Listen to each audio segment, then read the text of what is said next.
In any life, we have highs and lows, light and dark, wins and losses.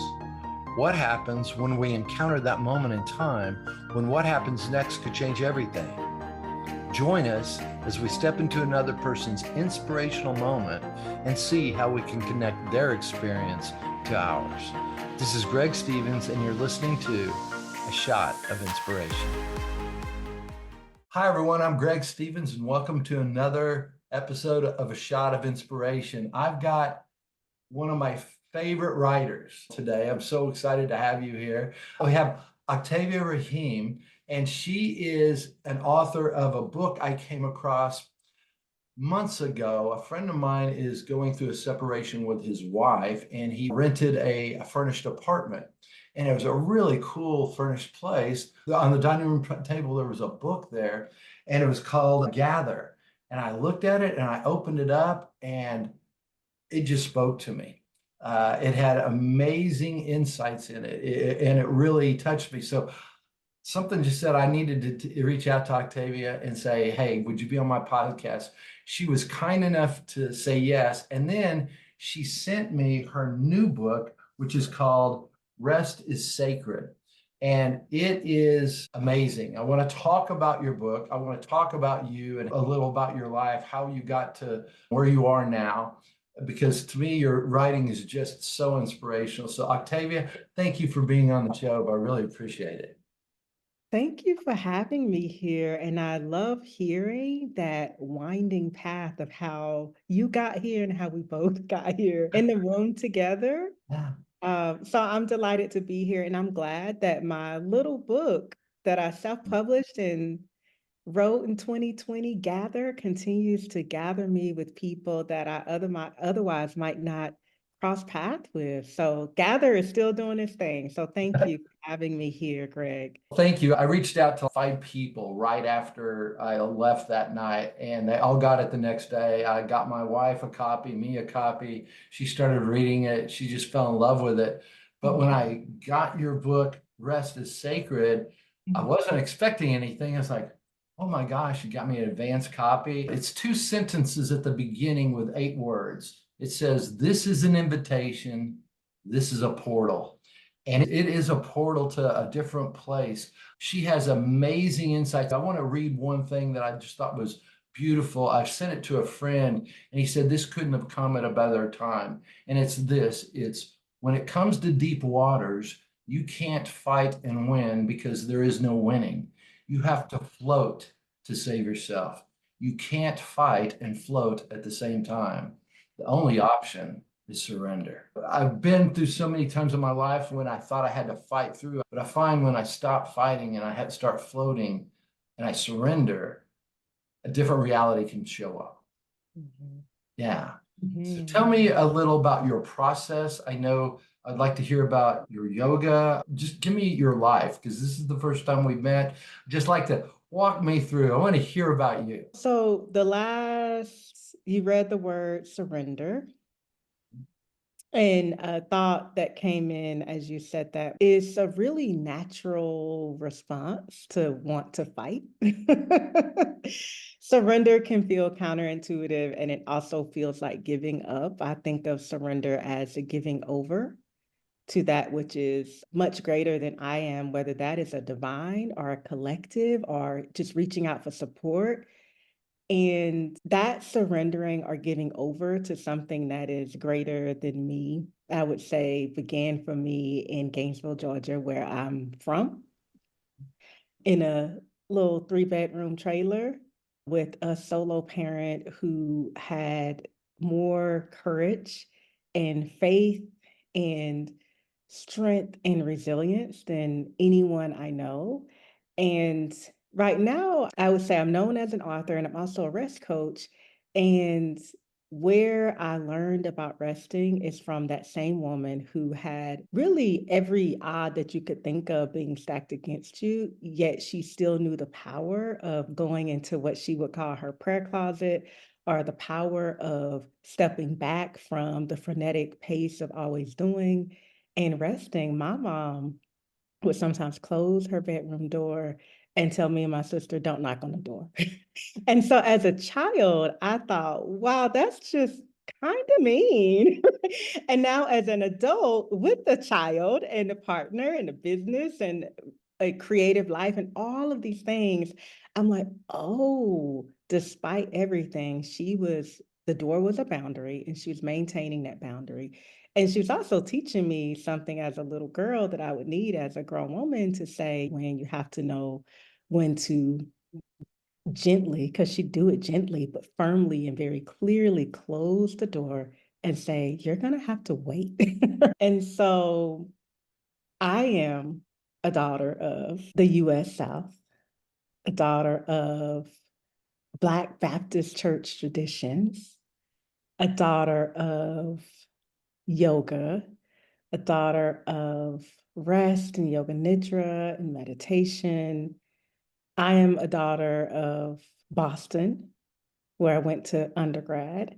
And I'm saying daughter of because I'm naming what has shaped me, what has given rise to who I am. I'm a daughter of West Africa.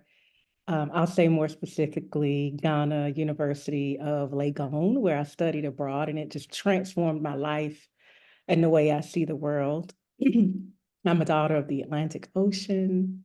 Um, I could go on and on. I think you asked, like, where are you from? Who are you? Yeah. What is shaping you?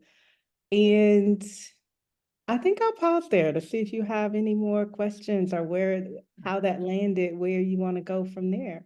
Yeah, let's talk about that because what my experience of you going back and forth, reading your book, and also even getting everything set today, I can tell you focus on rest, focus on coming to me from your center. I don't think you can really come from your center. And I have one of my mentors.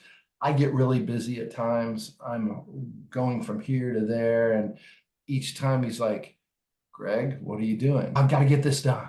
It's like, can't you trust that it's going to happen? No, I've got to find that's when I'm at my weakest. I'm Mm, at my strongest when I come centered. I'm not worried about the other things going on. And when I let go of some of those things I think I have to do, rather mhm, than who I'm showing up and being in that moment, there's a mhm, real difference. And I get a sense because you go on rest retreats, you come from that space. Even when we started, I've noticed when you started talking, you have such a calming about you, a center. And I got on, I was so excited that you were here. I've been thinking about this all day. My friends are like, oh, I can't wait to hear this one.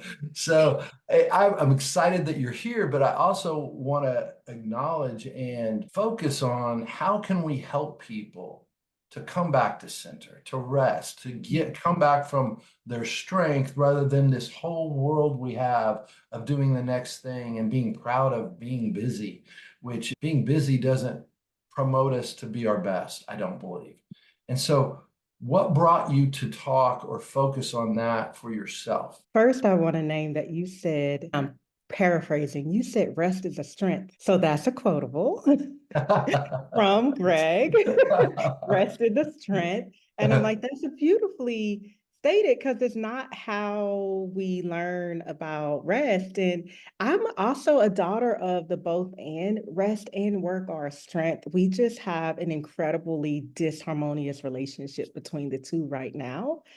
And my personal relationship to rest was born in a hospital bed where I was suffering from a really rare condition that ultra marathon runners and elite athletes get. It's rare among them, but it's rarer among the general population. And that condition is something called rhabdomyolysis, which is a perfect storm of dehydration, over muscle usage, fatigue. Like you have to be so physically depleted and have challenged your physical system and your systems on all levels to get to that place.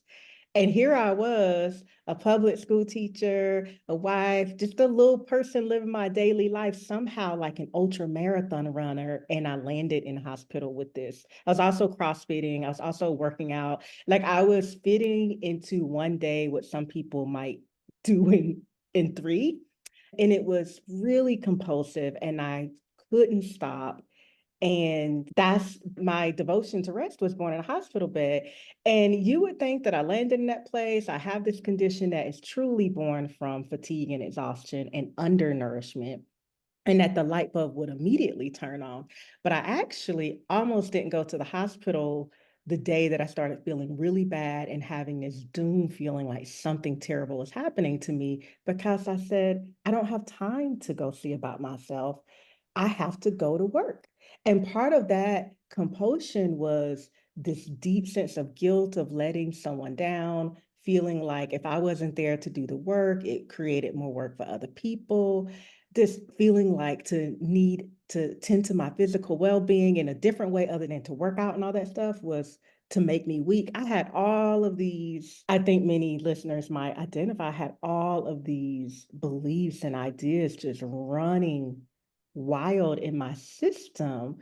And by the time I went to the hospital, I had to go to the ER. The folks in the ER were like, if you waited a few more hours, your kidneys would have failed you. And I was young. I was early 30s at the time. And then the other piece I'll say, just to drive home the point of how condition and how much allegiance I had to the grind, to working, to doing at all costs.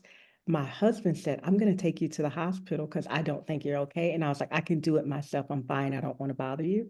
I fought him to not help me. Right. And so I say all of that because I'm the least likely candidate, if you will, to be a rest coach, to be a restorative teacher, to be one writing about rest, and more than writing about it, to be a devoted practitioner of it. And what really created the moment of insight and transformation for me in that hospital bed was having a nurse who sat on my bed and said, what's going on with you? You seem on paper like you should be healthy. You're relatively young. Are you an ultra marathon runner? I go, no. She asked me all these questions. And then she just go, well, what are you doing in here with this condition? And I'm pissed, I'm angry. So I go, whatever. I'm really flippant with my response to her. And she didn't mind. She's whatever, you're just in a bad place. And then she held my hand and she said, I'm going to tell you the scripture that I think you need to abide by and within, and the script 46:10, and it was be still and know. She said, you need to be still and know. And what that encapsulated for me, this lady saw straight through me. She was like, you do not trust the timing of life. You do not trust support. You do not trust that if you don't do it, it won't get done. And then she asked me a question that just slowed everything down. And she said, what are you running from anyway? And she just cut right through the heart of it. What are you running from anyway? And I could have sliced it, diced it a lot of different ways, lied or whatever. The truth was, I was like, I am running. Like this always being busy keeps me from feeling and noticing some of the more gnarly and uncomfortable textures of my own life. Yeah, busyness was keeping me from having a more intimate relationship with myself. And what that was keeping me from doing and feeling is some of the more challenging things that when you slow down, you start to notice, you start to feel, you start to, different awarenesses dawn. And busy was just for me a bypass to actually being central in my own life. And so I came to rest the hard way. I don't hope or wish for anyone else to come to rest in a hospital bed. And unfortunately, my work as a rest coach continues to reveal to me that for really driven, ambitious people who are here to make an impact, there is this deep sense of guilt when we want to rest, need to rest. And there's also this secret that people sometimes will say, Octavia, if I'm sick, I can rest. And I'm like, oh no, if I'm sick, then I have permission to rest. And I'm like, yeah, that was my thinking as well. And it turned into my reality. And then that was my hard wake up call that the way I was living wasn't sustainable. I'm grateful it happened earlier than later. Yeah, Wouldn't absolutely. wish it on anyone, but I'm Yeah. grateful it happened earlier than later. One of the things that I find in life when we find something like that that hits us, some people break down with that. Some people take it and turn it into jewels. Yes. To me, you've taken what you've experienced and turned it into jewels because that's your experience. And as you were talking about it, I looked at my life, all the times I felt that. I know people are listening right now going, that's me, that's me. Well, what did you do at that moment? You're in the hospital. When you got out, how long did it take you to change? Or what did you do to change right away? So first, I was like, let me just go to this ER. It'll be In and snap, out. crack a pop. I was there 4 days because I was so dehydrated. I was in poor condition. So the first thing that happened when this nurse goes, be still and know, what are you running from? So here comes inquiry, which is a cornerstone of my rest coaching practice now. I think the right question can absolutely stop you in your tracks and reorient you. I was broken down in that hospital bed. And so I was willing to consider her question. Even if I was like, I'm not answering it right now, it wasn't going to leave me alone. And I was willing to ask myself then what she had asked me and let it really land. What am I running from? And I would like to tell you that I left that hospital and changed instantly. That's not really how sustainable transformation works. Because what I often don't talk about is before the hospitalization happened, I had fallen asleep at a red light in traffic because I was living my only sleeping 4 hours, cramming everything into a day and rinse, repeating that every single day. And the only place I could stop at that time was a red light. And you would think that would be warning enough. So what happens in life is first a whisper, then it's, hey, are you paying attention? Then we get the yelling. The red light was like the whisper of, hey, pay attention, slow down. Hospital was the screaming. And what I was committed to leaving the hospital is it can't be screaming level anymore. I had to be really compassionately and critically aware of what landed me here. Simple things like I wasn't drinking enough water because I was like, I don't have time to drink water because then if you drink water, you got to go to the. I'm just telling you all how I was thinking. I hope nobody else is. It sounds a little ridiculous and it was real. It was the loop I was in. And so immediate things like this sounds so simple, Greg. I'm going to carry my water bottle and I'm going to drink water. Right? So for me, it was starting with what are, you could have 100 things that you need to shift so that you can come back from the edge of burnout. And I also was wise enough to realize that if I tried to shift, if I approached my healing and restoration and this change from just pushing myself to the brink all the time, the way I approached everything else, which is to push myself to the brink, it wasn't going to work. I was like, another way must be employed and executed in order for this to be sustainable change. And so for me, it was just what are the big things that are really just off center, let me address them one at a time, and then one at a time, and then one at a time. That was the only way I could do it. And for me, it was like, I'm going to start with drinking water, just basic nourishment 101. And a thing I did, I got out of the hospital and they told me, they said, take off a few days. I say this tenderly and with compassion for the part of me that was like, I can't do that. I went back to work sooner than they told me to.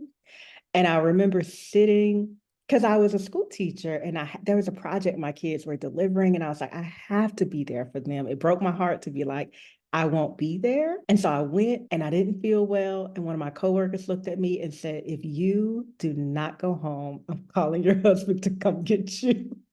And something about that coworker seeing me. And then she said, okay, I know you're stubborn. You're not going to leave. What do you need? And that simple question, like it touched me because I also answered. I said, I need some juice. I need this. I don't want to bother you though. She was like, it's no bother. And then my other colleagues were like, we're going to get you what you need. So if you must be here because you're stubborn, you can also be here and take care of yourself. And so for me, it was also a matter of one moment at a time, letting myself feel what I need, ask for what I need, and accepting it when people offered it to me. Because part of how I'd gotten into that position I was in was like, I can do it all by myself. I don't need help. That's a recipe for burnout. And we're not at our strongest when, like, if I got to do everything, I'm surely going to miss something. So, one step at a time, one shift at a time, a lot of radical self honesty with a lot of compassion is necessary. It is very easy to be hard on ourselves. I think it takes a certain kind of inner strength and power, and even I'll say sweetness and softness to have some self compassion.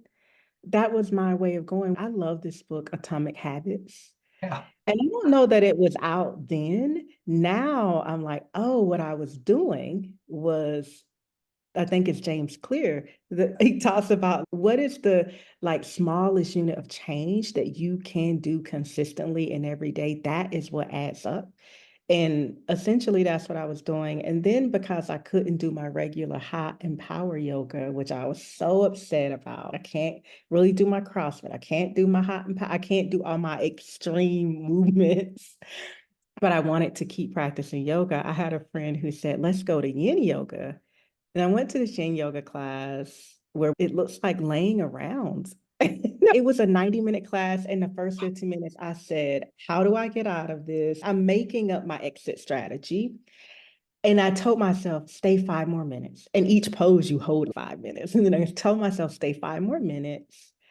And that 5 minutes turned into 45 minutes. And around the halfway or 50-minute mark, something clicked.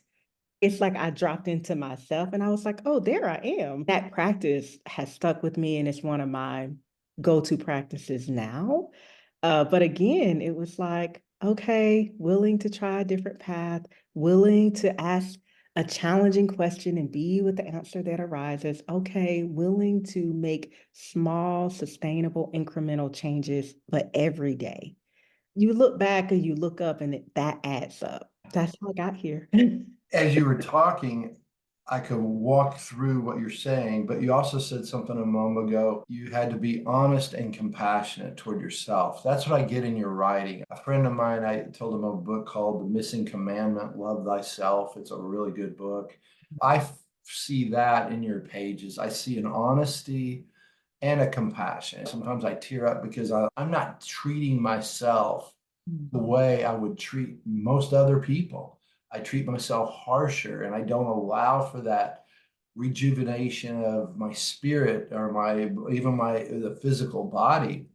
And so tell us a little about your book, Rest is Sacred. I think part of this is how you got there. And you've got several other books. I know you've got another one besides Gather, or one or two. How many books do you have? I have 3 books, Three Gather, books. Okay. Pause, Rest Be, and Rest is That's what Sacred. it is about. Rest is sacred. And you talked about in there birthing a book. I just finished my manuscript for my first one, and you're right, it is a birth. But I want to hear about how this came together because every page I turn, it just speaks to me. I'm glad it speaks to you. Yes. And this, what you are naming around honesty and self-compassion, is the, I would say, results of inner work and also rest. The beautiful thing about having a rest practice or about rest, work asks us things like what's the outcome? What's the result? Work has a certain kind of objective, and I'm here for it. Rest says, come as you are, lay down. There's no expectation of you in the process or practice of rest. I haven't missed a day of practicing a rest practice in over a decade. To be clear for the listener, I want you to know when I say haven't missed a day of a rest practice, I'm talking about like a 12-minute practice, sometimes more, but in general, about 12 minutes a day.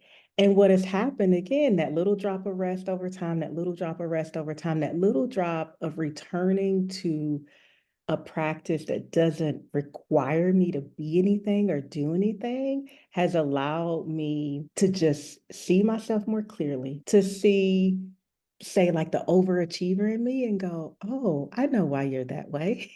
Or that makes sense to have more self-acceptance because rest is a practice of acceptance. The church I grew up in would say, come as you are. Now, whether or not that was practiced, I really took that into my heart that come as you are. And so rest is that practice. And so along the journey of resting, putting a drop in the bucket of rest, a drop in the bucket, and it building for me, I realized something really simple or remembered something simple, which is I'm sacred and you are sacred. We are sacred. And rest is this sacred practice, right? There's the yogas of the world. There are all these sacred practices that I'm like the simple act of laying our bodies down and doing nothing is sacred because this is where we get to meet ourselves just as we are. And that come as you are is a sacred principle. So rest is sacred. The way I wrote it is, and you might feel this, is I would rest, right? What would you have me to say? Write what I heard. And there is a clear revision and editing process, but I've written 3 books in 3 years while being a wife, a mother, and running a business and all those things. And sometimes people go, Octavia, how are you writing 3 books in 3 years and all these other really important, meaningful things? And I'm like, that 12-minute rest practice, and then about a 15 to 20-minute writing practice. But that is every day I do it that way. And then when I start to decide I'm going to shape it into a bigger book, or when I realize, oh, there's a lot of content here and there are some themes emerging, then I devote more time to the writing. But the other thing about Rest is Sacred is that the working title in my head when I was started to piece all of it together was Rest Sutras. And if you practice yoga or practice meditation, you might know about Patanjali's Yoga Sutras, which are similar to in the Christian path the Psalms or the Proverbs. And so a sutra means to thread. I was feeling into these kind of short threads that could be woven together and make some meaning. And I also knew I wanted to write something that people could read in 3 minutes or less, a snippet of it, have an experience or access some insight, and then let that inform their day. And a way that I like to read right now is a little bit at a time. So I'm not overloaded with now I got to process that. I got to make meaning of that. So part of it was like I was resting and writing. And then I was also clear that I wanted to communicate to the reader, like, you are sacred just as you are, flaws and all, messes and all, imperfections and all. Like, you are sacred. And this practice that says, just come here. If you will just come and lay down, much will be revealed to you. You can take refuge here. You can remember who you were before the world told you all these ways that you have to be worthy. And then you can access revelation for how to move forward in a more inspired way. So I knew that part. And I also just wanted people to be able to read about rest, but they're trying to figure out the timing. I wanted to write a book where you could hold the book and go, oh, this feels like rest to me, where you could read the book and read something relatively quickly, but it could carry you through your day. Or, as I think, as you read the book, what will happen is you'll slow down, space will emerge, something will start to shift, and then you'll get to the place where you're just snuggled up with your favorite blanket and a cup of tea or coffee, and you're reading the book. Like, I wanted the book to do all of that. And I just believe in the power of rest to create clarity. And when we are clear, time kind of collapses. A lot of energy gets lost and we're not clear. I'm like, hey, how about we slow down, pause, get still, get clear, and then take action? That order of operations proves to be so much more efficient and empowering. To say it another way, it's more generative. I can actually do more operating from that place than I'm just always moving. And the next move is coming out of just a frenetic place versus, okay, there's some stillness, there's some grounding. I'm hearing from a deeper place what my next move is, and then I make it. So you said, where did rest is sacred come from? It was born out of my rest practice. The way I think about it, Greg, is I'm listening. I will be obedient to what I hear. It is, I rested, I listened, and I wrote what I heard. And that is a very simple process. And that's where this book came from. You nailed it, because what you said just a minute ago, you did it to find yourself. When you go in, I truly have seen, for me, and I believe every reader, if they take the time to just read a small passage and they slow down a bit, they'll find themselves, like you said, with no expectations. Mhm. And come back to center. My friend of mine, Dan Mormon, we created a mentoring program years ago, and we were having trouble getting it put together. And I think in 4 months, we had gone nowhere. And we started a practice of, before we began, we said, let's take 2 minutes of silence, clear our head of everything, pray, whatever you need to do. In 4 days, we had the thing done after we started that practice. You see, And that's what I'm saying. oh, it's insane. And that's what I do now. I have a program. It's kind of a cross between a master class, a mastermind. I call it a master team. But when we get in, before we work on it, I have the group. We take 2 minutes and I ask them to clear their head. And like you said, the time, sometimes it goes like this. Sometimes it seems like hours. Yeah. What I found with your book, I've started reading it. I'll say I'm going to read one section and just be with it. And then I take my 2 minutes. That strength comes through, because here's what you're doing, here's why you're doing it. Get all the noise out of the way, be present with people, be your best. It connects you with that center. And I believe what you've named appropriate, it really is sacred. It really is sacred. I've gotten that out of it. You've been inspiring to me. What is something that has inspired you, or what is an inspiring message you would like to give to the listeners today? And I'm going to give them a message right now. Go pick up this book and give yourself a gift. Read it, consume it, live it, because you're going to find yourself in there. You're going to find a way to get back to your best. But I'd love to hear from you as we're finishing up, Octavia. I wish we had more time. Now, I would love to have you on many more times. But what would your message this first time be to our listeners, or an inspirational story that you would like to share? It could be about rest. It could be about, I'm going to leave you to be able to share that with us. What would be your message to everyone listening? I'm thinking about the word inspiration. I'm connecting it to inhale. There might be something I can say.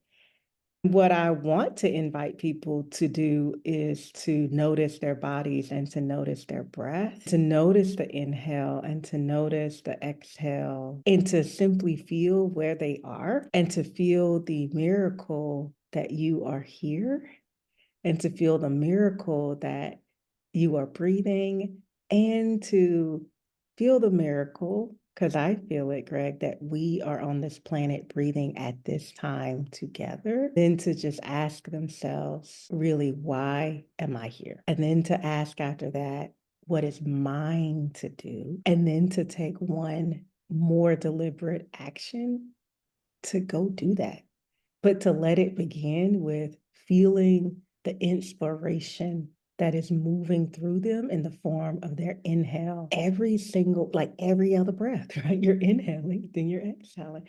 I didn't answer maybe the way I even thought I was going to answer, but that feels like where to land, to feel your breath, which is your life force moving through you, and then to let that move you to serve in a deeper way, in a more connected way, in a more authentic way. Folks, if you didn't do it, hit rewind and go do it. I just did it.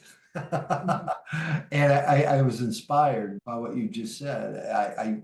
I think we have to get back to that. Octavia, thank you so much for being on. I know you took a little extra time today. I appreciate it so much. Folks, if you get a chance, please go to Amazon, order Rest is Sacred. Octavia, how can people get a hold of you for your coaching? We're going to post it, but if you could just verbalize it for maybe someone who's listening, jogging, they can't write it down.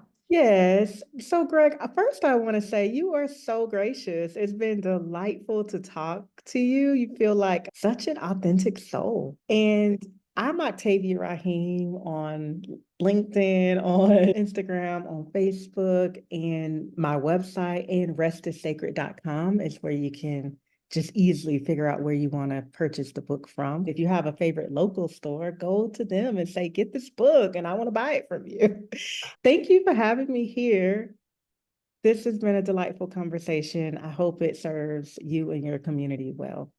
Thanks. I hope I can call you a friend because I believe you're up to great things in the world. And I think that I always want to be a support. So I appreciate it. Thank you so much. Thank you. Everyone, thank you for watching or listening to another episode of A Shot of Inspiration. I'm Greg Stevens. I hope to see you next time.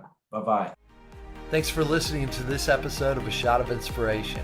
If you like this or any of our other episodes, make sure you rate it and share it with a friend. This is Greg Stevens, and we look forward to being with you next time. Until then, be bold, be courageous, and respectfully speak your truth.